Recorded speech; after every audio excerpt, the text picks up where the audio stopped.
nasyarallahu ta'ala alaihi rahmat. Arba'un, 4 perkara, man kunna, barang siapa yang kunna ada padanya, fihi, nasyarallahu, yakni Allah akan menyeliputinya atau Allah akan melindunginya, alaihi rahmatahu, Allah akan memenuhi dirinya, diselimutin dia itu orang yang apabila dia ada 4 itu, rahmatahu, kasih sayang Allah. Di semua orang itu merindukan kasih sayang Allah. Wa adkhalahul jannah, dan pasti Allah akan masukkan ke dalam surga. Apa itu? Man awa miskinan, orang yang memberikan tempat teduh kepada orang miskin, rahimat dhaif, dan juga orang yang kasih sayang kepada yang lemah, wa rafaqa bil mamluk, dan juga orang yang lembut kepada hamba sahaya, wa anfaqa alal walidain, dan juga orang yang menafkahkan keluarga, menafkahkan orang tua. Ya. Nah, 4 perkara ini yang harus kita kerjakan sebagaimana anjuran baginda Rasul. Kalau kita pengen mendapatkan rahmat Allah, siapa yang tidak ingin mendapatkan rahmat Allah? Karena yang namanya rahmat Allah itu adalah kasih sayang. Allah akan memberikan kasih sayangnya ketika Allah itu melihat hambanya sayang. Kalau hambanya nggak sayang, bagaimana Allah mau ngasih kasih sayang? Kayak kita pengen dicintai sama istri, kita harus cintai istri. Kita pengen dicintai anak, harus mencintai anak. Jadi memang harus begitu. Allah pun sama. Kalau kita pengen dicintai Allah, kita harus mencintai Allah. Maka dikasih solusi sama baginda Rasul. Apa yang pertama? Man awa miskinan, orang yang memberikan tempat tinggal kepada mereka yang miskin. Jadi kalau ada orang miskin disuruh tinggal di rumah kita, itu pahalanya besar banget. Ada orang yang kekurangan tinggal di rumah kita, itu pahalanya besar, keberkahannya juga besar. Ya. Orang jalan lewat, musafir, kemudian kita suruh tinggal di rumah kita sejenak, itu pahalanya besar. Ada orang yang nggak punya rumah, dia lagi luntang-lantung nyariin tempat tinggal, suruh tinggal di rumah kita sejenak, itu pahalanya besar. Tapi kadang-kadang kalau orang sekarang itu, kalau yang taksiran kenal, dia miskin, disuruh tinggal di rumah, bablas biasanya. Apalagi model-model orang yang udah malas, pengen ditolongin, ujung-ujungnya nyelutak, dikasih arti minta apa ya? Apa yang udah diminta sama dia. Tuh. Apalagi model orang-orang yang katanya tanah ini milik Allah. Wah, repot udah salah satu tanah milik Allah gitu. Iya. Dikasih tempat tinggal sama kita, ini betah banget gitu. Tapi buat kita umat Islam, orang yang beriman, sebetulnya gak usah peduli sama yang begitu. Kalau kita punya iman, ya. Jadi kita gak usah peduli dengan yang begitu. Selagi kita mampu nolongin orang, ya sudah tolongin. Yang kedua, warahimat dhaif, yang kemudian kita kasih sayang sama yang lemah, kita kasih sayang sama orang yang gak mampu, kita kasih sayang sama orang yang membutuhkan uluran kita. Jadi kalau ada orang miskin jangan dikatain, kalau orang miskin jangan dijauhin, dekatin mereka. Allah itu menitipkan rizki kita buat mereka gitu loh. Allah itu menitipkan rizki orang kaya untuk orang miskin. Kenapa? Karena pada orang kaya ada rizki yang harus dikeluarkan. Apa itu? Infak, sedekah, zakat, itu hak mereka. Kita bisa masuk neraka gara-gara tidak membersihkan harta kita, jatah orang miskin. Makanya kata Rasulullah, kalau ada orang yang lemah, kasihanilah. Kasih mereka, beri mereka, begitu. Jangan malah diledek. Kadang ada orang kaya kalau yang udah belagunya minta ampun tuh rumah mentereng, ada orang miskin datang. Wah, gila. Oh, itu tunggu di situ, tunggu di situ, tunggu di situ di luar. Takut kotor katanya, keramik. Udah tungguin, emang perlu apa? Ya Allah. Kadang kita membedakan orang lain. Ya, pas giliran ada yang datang, romannya orangnya rada rewah, wah langsung tegobo-gobo. Oh iya masuk. Emang lagi ditungguin. Giliran orang miskin yang datang ngomongnya depan pintu. Tungguin datang mau ngapain? Belum apa ini? Suruh duduk dulu. Inilah lagu kita. Memang kalau bukan ahli surga itu begitu. Kalau ahli surga kagak milah dan kagak milih-milih. Kenapa? Karena memang ahli surga itu adalah orang yang suka beras kasih kepada orang lemah. Kemudian yang ketiga adalah warafaqa bil mamlu, yakni lembut kepada sahaya. Sahaya itu adalah orang yang lemahnya luar biasa, hamba yang gak punya apa-apa. Ya, di kita insya Allah udah nggak ada ya. Apalagi di Bojong Sari, insya Allah berkah. Di sini mah nggak ada hamba sahaya di Bojong Sari. Kenapa? Karena berkahnya luar biasa. Kampungnya kampung berkah, kampung yang hobi sama infak, kampung yang masih guyup, kampung yang masih silaturahmi, kampung yang masih nurut sama guru, kampung yang masih menghormati orang lain. Tuh. Makanya insya Allah, Pak RT coba di sini, Pak RT ketemu nggak Pak RT sama orang yang sahaya, hamba sahaya? Kagak nemu. Nenek-nenek gue sini begetol. Nggak ada istilah orang kelaparan di Bojong itu insya Allah. Banyakan dia duit. Banyakan nenek-nenek duit itu apa? Ya. Tapi kita diberikan kesempatan. Kalau bisa ada orang miskin, saat kita tahu. Karena apa? Allah berikan kesempatan. Makanya kan gini.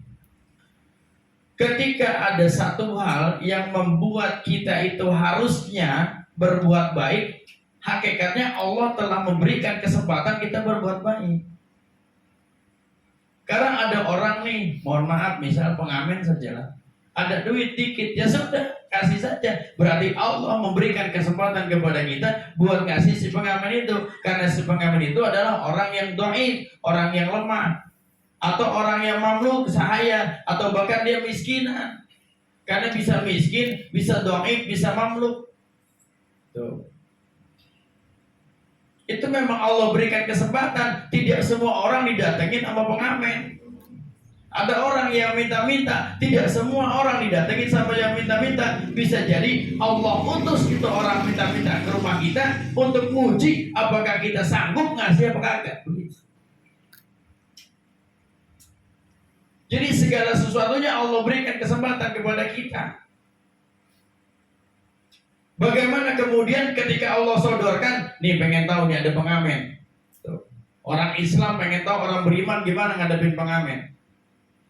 Kalau seandainya ada pengamen, dia lari, dia nyobot atau dia meledek, dia menghina, dia ngusir. Oh, bukan orang beriman.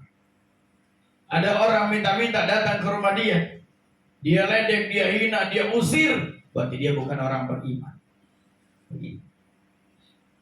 Orang beriman itu lemah lembut. Orang beriman itu tidak pernah nyakitin orang lain. Ketika memang tidak mau ngasih, ya sudah, minimal minta maaf. Memang tidak selamanya orang punya uang, tidak selamanya orang punya hal yang bisa diberikan kepada orang lain. Nah, inilah orang yang beriman menurut baginda Rasulullah SAW, yang adkhalahul jannah, pasti dia masuk surga. Tuh. Makanya Allah itu betul-betul nguji gitu. Semua ini sudah merupakan rekayasa Allah. Semua ini sudah merupakan skenario Allah. Kita mau bagaimana, kita dihadapkan dengan apa, permasalahan apa, kita dihadapkan dengan ini dan itu, kita dihadapkan dengan permasalahan ini dan itu, hakikatnya memang sudah Allah berikan kepada kita. Bagaimana kemudian kita menghadapinya, ini enak, nggak enak, makan atau gimana, itu urusan kita. Ketika kita dikasih sesuatu yang tidak enak, ngegerutu apa kagak?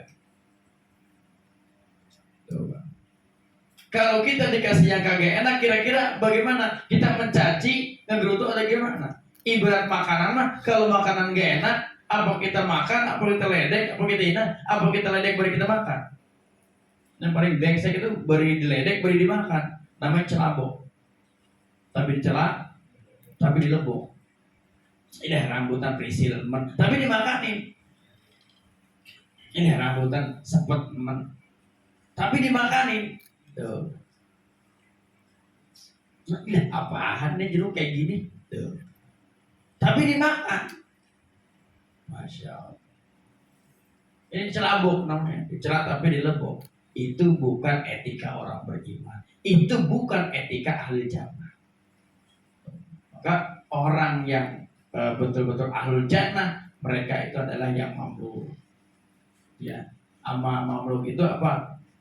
Rofaqo. Dia itu lembut gitu.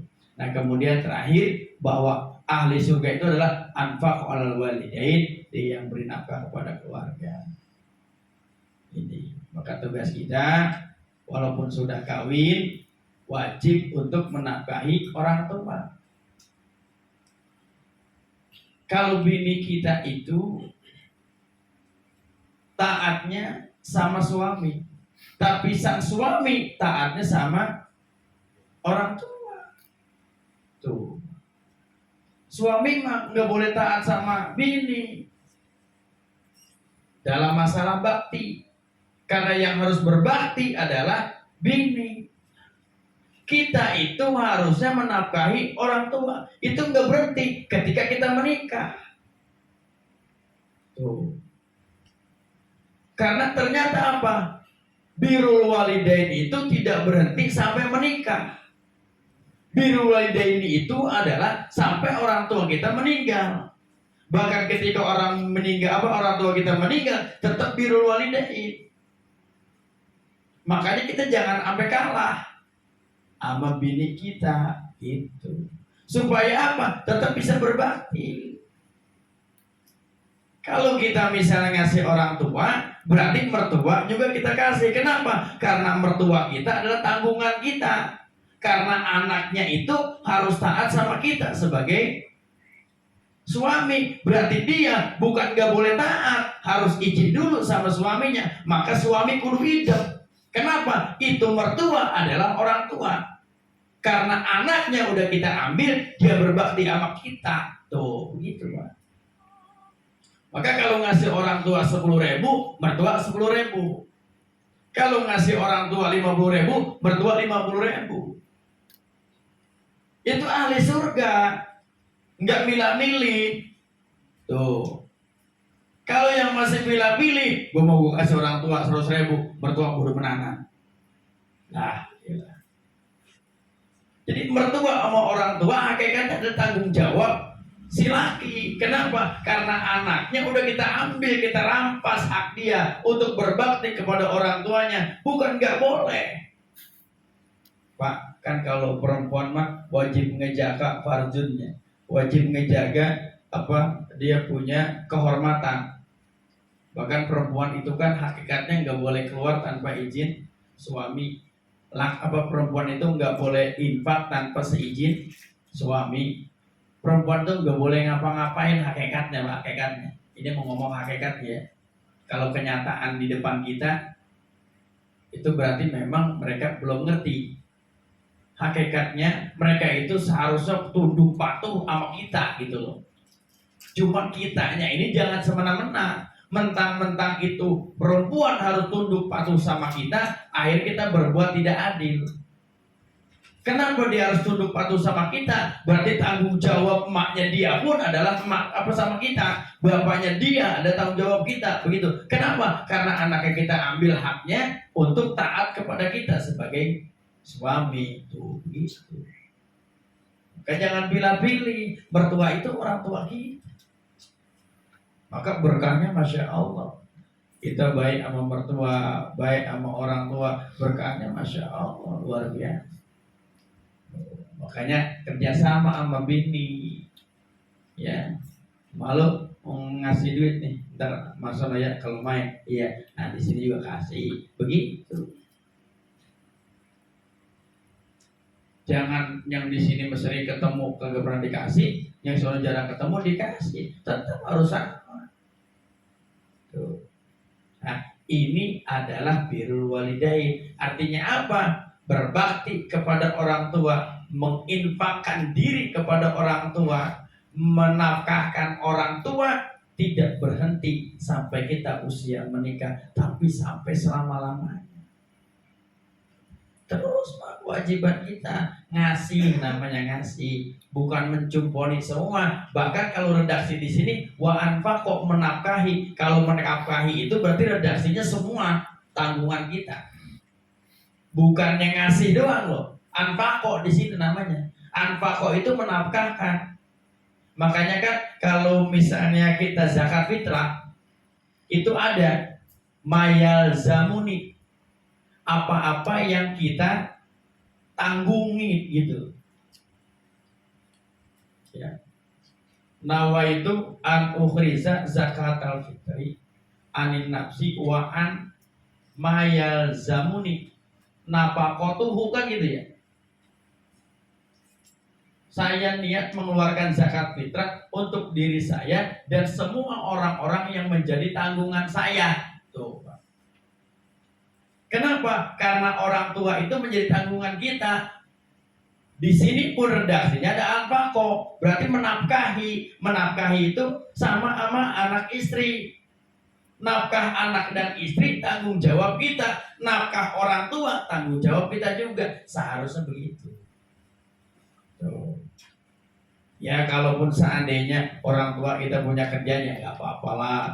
Ya minimal kita kasihlah sedikit mah gitu.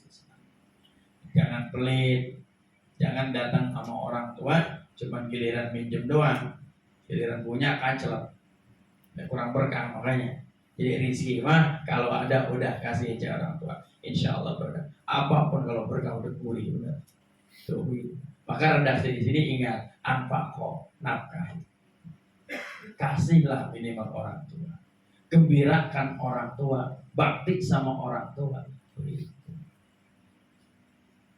Saya ingat betul Pak, dengan seorang ulama yang ada pada kitab Akhlaqul Banin. Ada seorang ulama besar yang patuhnya sama orang tua luar biasa. Dia udah punya anak, udah punya istri, ngajinya itu luar biasa, muridnya itu guru-guru semua, muridnya itu orang-orang hebat semua. Dia lagi ngajar begini, emaknya manggilin. Emaknya manggilin, karena dia emaknya masih dekat di situ. Cuma disuruh ngapain coba? Ngempanin ayam. Ulama besar dipanggilin emaknya suruh ngempanin ayam. Kira-kira gimana Pak jawabannya? Ini lagi ngaji. Emaknya datang, empanin ayam dulu. Lah kira-kira ngomong gimana kita? Ayo deh. Tuh. Lah kalau model kita mah yang baktinya kurang. Ntar dulu ngapa dah, nggak ngeliatnya lagi ngaji apa ya? Nanggung. Tuh, nanggung bahasanya. Tuh. Udah apa tuh mak ribet banget segala ngurusin ayam, kantongin ngapa kantongin? Padahal emang dia yang jual. Tuh. Seharusnya bagaimana? Kagak. Ulama besar itu Pak ditinggalkan ngaji. Itu udah ngajinya Pak. Dia panen tuh ayam. Dia bakti sama orang tuanya. Tuh. Sampai makan aja nggak mau bareng, takut dia mah, takut dosa. Gara-garanya apa? Jadi kalau makan nggak mau bareng, sekarang dibawain lepet nih berkat segini, dia bawa berkat sama orang tuanya. Dia ngelihat duluan lepet, nah lepetnya emang kesukaan dia. Kalau dia ngomong dalam hatinya, nah lepetnya buat gua nih. Sementara orang tua itu belum tahu dalamnya lepet, itu udah doraka apa? Baru ngeduluin doang, nah lepet buat gue nih. Baru ngomong begitu dalam hati, itu udah dosa. Tuh Pak, Masya Allah. Makanya ahli surga itu ribet sebetulnya. Ya bahasanya, oh masuk surga mah gampang, nggak bayar nggak apa, tapi ngelaksanain yang ribet. Lah, ya kan ya. Masuk surga amalan paling gampang, tapi ngelaksanainnya ribet. Kaifiah masuk surga itu banyak banget. Ini segini ini kitab, Ini adalah upaya supaya orang Islam masuk surga, kan gitu ya. Sanggup kira-kira ngapain sekitar ini? Terburu-buru. Tapi minimal apa yang disampaikan oleh Rasul ngerti, kita amalkan sedikit demi sedikit.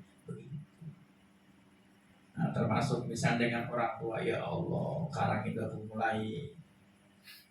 Kenapa sih kita rasanya begini mulu hidup? Oh, berarti salah satunya barangkali kita melanggar hak-hak mereka. Kita belum anfaqo sama walidain, kita belum menginfakkan.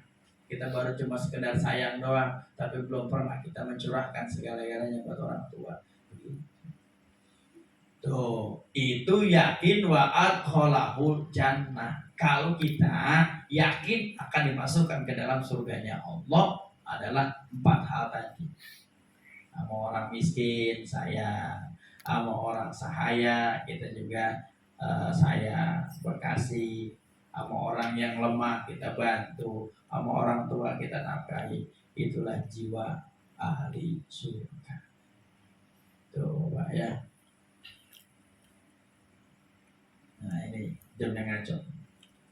Ya, itu barangkali sedikit saja tentang apa yang kita kaji pada kesempatan malam hari ini. Mudah-mudahan ada manfaatnya. Untuk minggu depan seperti biasa ya. Kayaknya belum ada. Takutnya lupa. Apa namanya? Suka